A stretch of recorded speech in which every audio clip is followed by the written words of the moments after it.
प्यारे मित्रों नमस्कार। आज का टॉपिक है महात्मा गांधी अहिंसक क्रांति का जीवन। प्यारे दोस्तों, हम आज एक ऐसे व्यक्ति के बारे में बात करेंगे जिसने स्वतंत्रता, एकता और अहिंसा की खोज में लाखों लोगों का नेतृत्व किया। दुनिया जिसे महात्मा गांधी यानी बापू के नाम से भी जानती है, एक छोटे शहर के एक युवा लड़के से एक राष्ट्र के पिता तक की उनकी यात्रा असाधारण से कम नहीं है। मोहनदास करमचंद गांधी का जन्म 2 अक्टूबर 1869 भारत के गुजरात में ब्रिटिश शहर पोरबंदर में हुआ था। वह एक मामूली पारंपरिक परिवार में सबसे छोटे बेटे थे। उनके पिता करमचंद गांधी पोरबंदर के दीवान के रूप में कार्य करते थे और उनकी माता पुतलीबाई एक गहरी धार्मिक महिला थी। करुणा, सादगी और भक्ति के उनके मूल्यों ने युवा मोहनदास पर एक अस्थायी छाप छोड़ी। एक बच्चे के रूप में गांधी शर्मीले और आत्मनिरीक्षण करते थे। अक्सर अपने भविष्य के बारे में खुद को अनिश्चित पाते थे। वह एक समर्पित पुत्र थे जो अपनी माँ की जैन मान्यताओं से दृढ़ता से प्रभावित थे, जिसमें सभी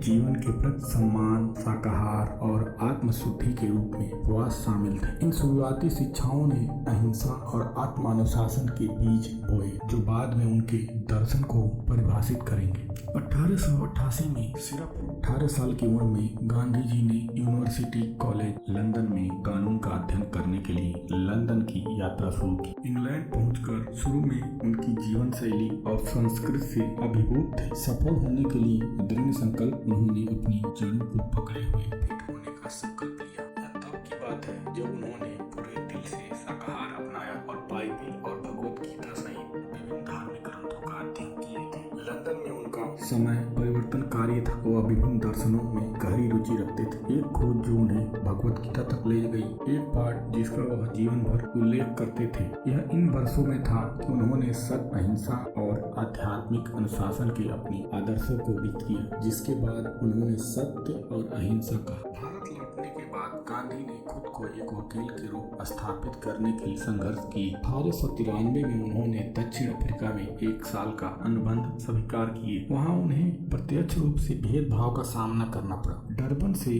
प्रिटोरिया की ट्रेन यात्रा के दौरान एक महत्वपूर्ण घटना घटी जब गांधी को वैध टिकट होने के बावजूद जबरन प्रथम श्रेणी के डिब्बे से हटा दिया गया। नस्लीय अन्याय के इस अनुभव ने उन्हें हमेशा के लिए बदल दिया। उन्होंने कहा, गांधी की प्रतिक्रिया अहिंसा की नहीं बल्कि दृढ़ संकल्प की थी। उन्होंने दक्षिण अफ्रीका में भारतीय समुदाय के अधिकारियों के लिए लड़ने का संकल्प लिया और उन कानूनों को चुनौती दी जो उनकी गरिमा को नकारते थे। उन्होंने नटाल इंडियन कांग्रेस की स्थापना की और सत्याग्रह सत्य सत्य की अपनी अवधारणा विकसित की। शांतिपूर्ण प्रतिरोध का यह दर्शन उनकी सक्रियता का आधार बन गया, जिसने हजारों लोगों को न्याय के लिए उनकी लड़ाई में शामिल होने के लिए प्रेरित किया।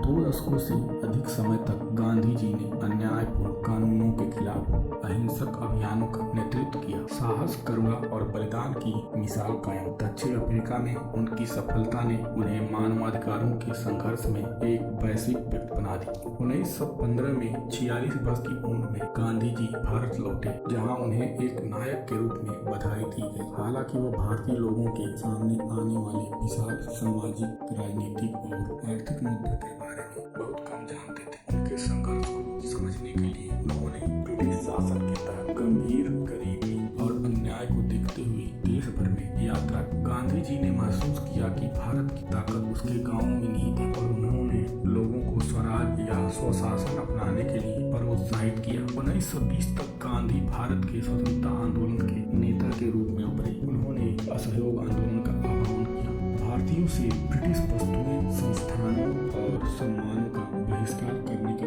आग्रह किया। लोगों ने आत्मनिर्भरता और प्रतिरोध के प्रतीक के रूप में खादी का उपयोग करते हुए अपने कपड़े खुद कताई शुरू कर दी। 1930 में गांधी ने नमक पर ब्रिटिश अधिकार का विरोध किया। इसके लिए अरब सागर तक 240 मील की यात्रा नमक मार्ग की शुरू की। हजारों लोग उनके साथ शामिल हो गए। समुद्र के किनारे से नमक इकट्ठा करने के एक सरल कार्य के साथ ब्रिटिश प्राधिकरण को चुनौती दी। इस शक्तिशाली प्रदर्शन ने भारत के स्वतंत्रता संग्राम की ओर दुनिया का ध्यान आकर्षित किया। उन्होंने कहा, 1942 1942 में जब द्वितीय विश्व युद्ध चल रहा था, गांधी जी ने भारत छोड़ो आंदोलन दिग्गजों से भारत छोड़ने की मांग की। उन्होंने प्रसिद्ध रूप से घोषणा की, करो या मरो। लाखों लोगों को प्रेरित किया।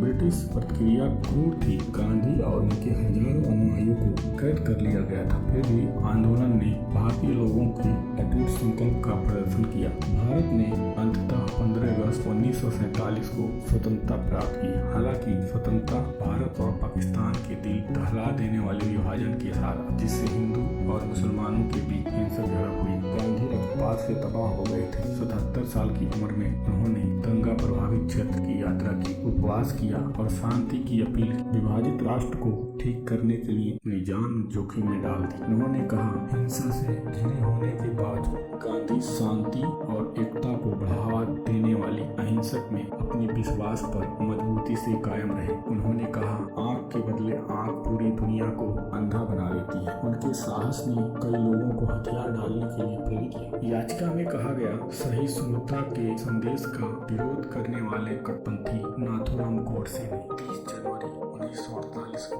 दिल्ली में महात्मा गांधी की हत्या कर उनकी मौत ने दुनिया भर में सदमे की लहर भेजी। भारत ने उस व्यक्ति के खोने का शोक मनाया जिसने उन्हें स्वतंत्रता के लिए नेतृत्व किया था। हथियारों के साथ नहीं, बल्कि सच्चाई और प्रेम की शक्ति के साथ। उन्होंने कहा, आज गांधी की विरासत शांति और न्याय के प्रतीक के रूप जीवित है। अहिंसा के उनके दर्शन ने Martin Luther king junior, Nelson Mandela और अनगिनत अन्य लोगों को प्रभावित किया जो शांतिपूर्ण प्रतिरोध की शक्ति में विश्वास करते हैं। उनका जीवन इस विचार का एक वसीयतनामा बना हुआ है कि सच्ची ताकत दयालुता, विनम्रता और न्याय के प्रति अटूट प्रतिबद्धता में निहित है। महात्मा गांधी ने एक बार कहा था, वह परिवर्तन बनिए जो आप दुनिया में देखना चाहते। उनके शब्द हमें याद दिलाते हैं कि हम में से प्रत्येक के पास बदलाव लाने की है। गांधी के असाधारण जीवन के माध्यम से इस यात्रा में शामिल होने के लिए धन्यवाद। अगर आपको यह वीडियो पसंद आया है, कृपया इतिहास की अधिक प्रेरक कहानियों के लिए हमारे चैनल को सपोर्ट करें। नमस्कार।